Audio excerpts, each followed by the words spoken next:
ہم فجر کی نماز سورج ہونے کے بعد قضا پڑھ سکتے ہیں, ادا نہیں پڑھ سکتے. عشاء کا ٹائم مغرب ختم ہونے کے بعد ہوتا ہے, مغرب کے ٹائم ہم نہیں پڑھ سکتے. یعنی نماز کا ٹائم, قربانی کا ٹائم, حج کا ٹائم, 12 مہینے کوئی عرفات جا کے بیٹھ جائے حج نہیں ہوگا, بلکہ حج تو ذی الحجہ کی 9 تاریخ کو حالت احرام میں جو میدان عرفات میں گزرے گا وہ حاجی ہوگا. یہاں وقت فکسڈ ہے, روزے میں ٹائم فکس ہے, حج کا ٹائم فکس ہے, قربانی کا ٹائم فکس ہے, نماز کا ٹائم فکس ہے, سورج و چاند کے نکلنے ڈوبنے کا ٹائم فکس ہے. جس کے قرآن نے ٹائم پہ اتنا زور دیا ہو, وہ ٹائم کو برباد کرنے والا. سونا ہے 2 بجے تک, اٹھنا ہے 10 بجے تک, یعنی کافر کو بھی پیچھے چھوڑ دیا. کافر کے بچے تو آج 4 بجے اٹھ کر ایکسرسائز کر رہے ہیں, ورزش کر رہے ہیں تاکہ ہمیں صحت ملے, مگر میرے بچے صحت کا خون کر رہے ہیں. رات کے 2 بجے تک موبائل چلانا, اس کے بعد دن کے 10-11 بجے اٹھ کر اس وقت ناشتہ کر کے پھر کاروبار کو جانا. یعنی ان کا لباس کافروں جیسا, منہ کا گٹکا کافروں جیسا, ہیئر اسٹائل کافروں جیسا, سونے اور پڑھنے کا اسٹائل کافروں جیسا. بزرگوں نے کہا تھا کہ عشاء پڑھ کے جلدی سو جا اور سحری کے ٹائم میں اٹھ جانا, وہ فرشتوں کے آنے کا ٹائم ہے, زمین پہ اترنے کا ٹائم ہے. اور حضور نے کہا تھا فَإِذَا سَمِعْتُمْ, جب تم سنو مرغ کی آواز, فَاسْأَلُوا اللَّهَ مِنْ فَضْلِهِ, اس وقت اللہ کا فضل مانگ, چونکہ دعا کی قبول ہونے کی گھڑی ہے. جب فرشتہ آسمان سے زمین پہ آتا ہے, مرغ بانگ دینے لگتے ہیں. مرغ رات پر چپ رہتا ہے, مگر یہ کتا رات بھر ہلڑ بازی کرتا ہے, اس گلی سے اس گلی, اس گلی سے اس گلی, اس گلی سے اس گلی. اور جہاں سحری کا ٹائم آیا, یہ کتا بیچ سڑک پہ سو جاتا ہے, نالے کے کنارے سو جاتا ہے, راک کے ڈھیر پہ سو جاتا ہے. بزرگوں نے کہا کہ دیکھ لے تیرا کیریکٹر کتوں سے میل کھاتا ہے یا فرشتوں سے میل کھاتا ہے.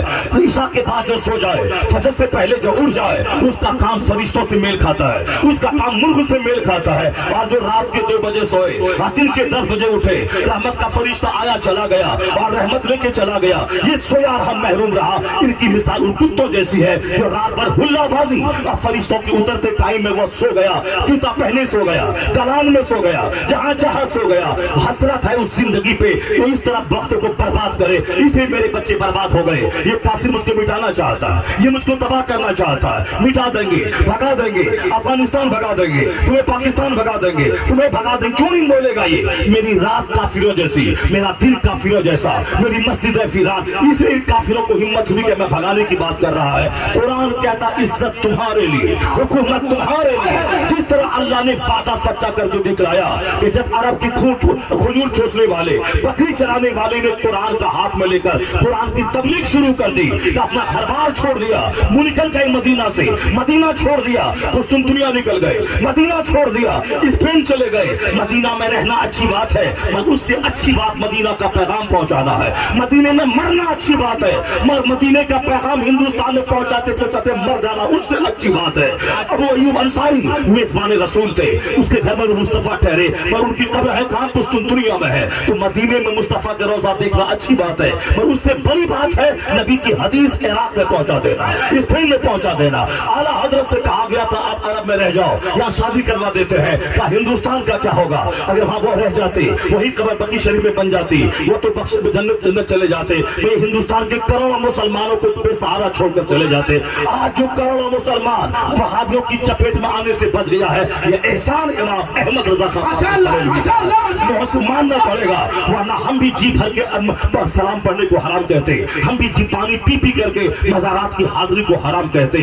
اس لیے مگر اعلیٰ حضرت کا احسان ہے, ہمیں مصطفیٰ کا عاشق بنایا ہے, ہمیں کافر ہونے سے بچایا ہے. یہ اجمیر کا چرس پینے والا مجاور کیا جانے, یہ جو چپل چوری کرنے والا کیا جانے, یہ عورتوں کے سر پہ ہاتھ ڈالنے والا, ان کا پرس چوری کرنے والا یہ کیا جانے رضا کس کا نام ہے. یہ لاکھوں سلام پڑھنے پہ پابندی لگاتا ہے, بدتمیز رضا اس کا نام ہے جس کی وجہ سے تیرا پیٹ چل رہا ہے, تیرا گھر چل رہا ہے, تیرا مکان چل رہا ہے. یہ بتا دے خبیث, آج سے 100 سال پہلے نجد کی آندھی چلی تھی, وہابیوں نے کہا تھا کہ ہندو کھڑا بت پوجتا ہے اور یہ مسلمان پڑا ہوا بت پوجتا ہے. انہوں نے کہا تھا مزارات کے گنبد کو توڑ دیں گے, انہیں مزار پاک کو کھدیڑ دیں گے. یہ قبر پوجوا ہے, یہ سنی مسلمان قبر کو پوجتا ہے, غیر مسلم کھڑا بت اور یہ پڑا بت کو پوجتا ہے. جہاں جہاں اس کا قبضہ ہوا مزارات کی حاضری بند ہو گئی, مزارات کے سارے رسومات کو مٹا دیے. اگر یہ نجد کی آندھی اجمیر پہنچ جاتی اور یہ نجدی کامیاب ہو جاتے قبضہ کرنے پر, گنبد توڑ دیتا, وہاں پہ قبضہ ان وہابی کا ہو جاتا. یہ بتا دے مجاور تیرا مکان کہاں سے بنتا, تیرا گھر کہاں سے بنتا, تیرا پیٹ کہاں سے چلتا, تو چادر اور پھول بیچ کے کیسے اپنے بال بچوں کو پالتا. یہ بتا دے